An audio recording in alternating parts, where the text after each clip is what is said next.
Привет! Сегодня я вам покажу, что можно сделать из вот этого хлама. В общем, беру самые узкие полоски. Вот самая маленькая 2 сантиметра. 3. Ну, почти 3. Здесь уже чуть пошире, конечно. Вот. Буду сшивать от самой узкой и по нарастающей. Складываю лицом к лицу. Прокладываю строчку. И так по очереди. Проложила строчку, теперь разрежу пополам. Получается длина полоски 15 сантиметров. Теперь прошью вот здесь. И таким образом дальше соединю все полоски и покажу, что вышло. Гладила швы, подвернула верхний край. Прошиваем. Такая деталь получилась. Теперь ее пока откладываем в сторону. Хотя нет. Есть у меня вот такая полоса. Мне ее нужно разделить на 3 части. Сейчас я должна сделать вторую сторону изделия.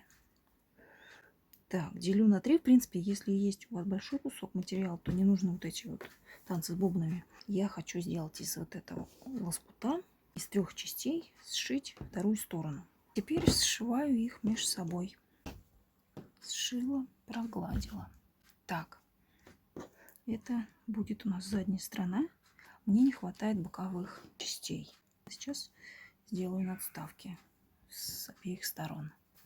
И что-то еще нужно придумать наверх, потому что это будет вот в таком виде. И вот эту часть надо прикрыть.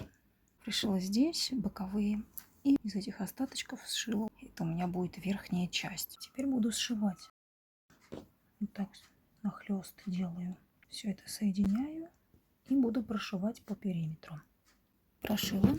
Теперь обрезаю лишнее. Срезаем уголочки.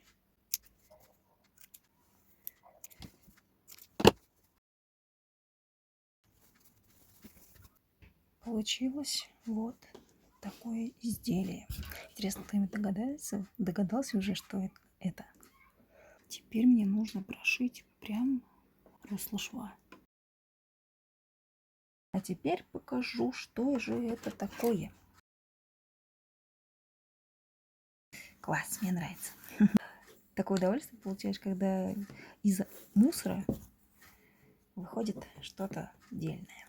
Теперь мне не нравится вот это. Не будет лишним, если я сделаю подложку. Я сейчас сделаю вот такой клапан, чтобы, во-первых, они не выпадали. Сколола я 2 детали. Знаете, черная, вот здесь у меня просто подворот. Вот так вот отвернула. Вот этот край не обрабатывала, потому что он у меня получается внутри. А вот здесь края просто подвернула внутрь и заколола. Буду прошивать, только сначала мне нужно сделать веревочки. Можно любые веревки пришить сюда. У меня вот кусок от ткани остался. Я из нее сделаю.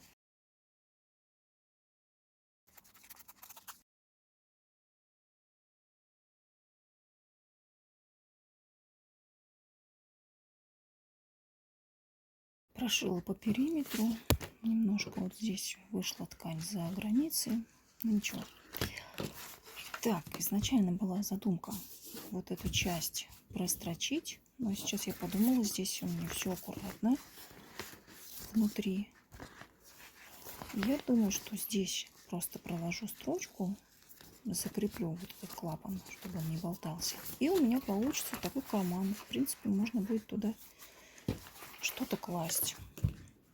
Вот итоговый вариант. А теперь исправление косячков. Берем волшебный маркер и просто вот это все просто закрашу, чтобы это в глаза не бросалось. И будет нормалек. Если бы я, конечно, изначально все вымеряла, возможно, этого бы и не было. Все, справились. Смотрите, и вообще ничего не видно. Со временем маркер, конечно, будет более бордового цвета становиться. Он выгорает, что ли, не знаю как. Ну, подкрасить всегда можно. Что у нас вышло? Здесь карман. Покажу в раскрытом и в завязанном виде. Вот такой получился футлярчик.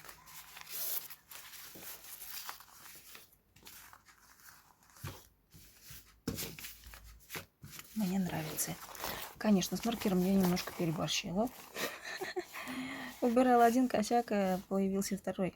Вот здесь маркер вышел на лицевую сторону. Слишком я жирно накрасила. В общем, будьте аккуратны. Вот, в целом отлично получилось. Мне очень нравится. Несмотря на маленькие недостатки. И еще немножко не учла, конечно. Планировала, что это все будет закручиваться вот так.